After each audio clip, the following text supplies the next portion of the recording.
I wasn't going to go to work that day because it was my birthday.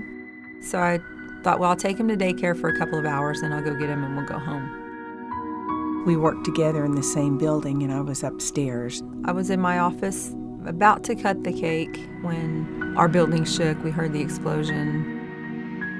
I knew something horrible had happened.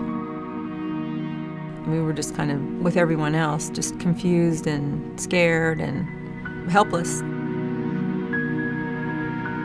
It was just a pancake pile of rubble where their daycare used to be. I knew at that point that it was done. It was over. Chase was my firstborn. He was the smartest child I've ever known in my life. Colton was the cutest, chubbiest little thing. After the bombing, I just wanted to die.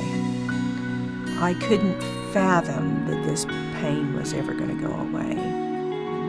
I wasn't sure there was a God, but I came to the point that if I was going to survive this, God, if you're really there, you're going to have to help me. And that was when I learned about forgiveness.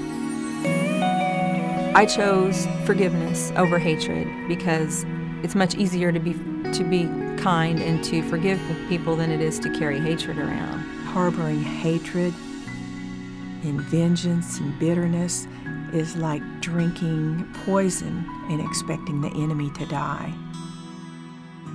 I never woke up one morning and thought, wow, this would be a good day to forgive McVeigh and Nichols. I've learned forgiveness is a process, it's not an event. You can forgive and people can still be punished for their crimes. Forgiveness is a gift you give yourself.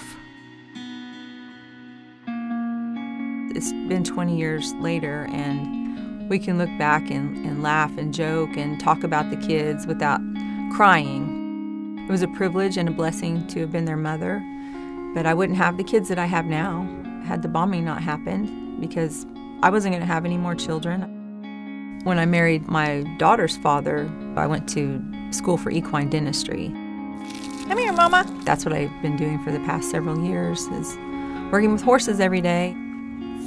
Even the most horrible things you can imagine are going to make you a better person. They're happening to you for a reason. They're happening for you. That's what my mom would say. Having learned to forgive, I've got a peace about my life. When you leave the memorial, you should have the strength to know that no matter what happens in your life, you can overcome it. I'll never come here and cry, because my kids might be dead in body, but they're not dead in spirit. And that's the way I look at it. This too shall pass. As a city, as a nation, we went through a horrible time, but we did survive. Life does go on.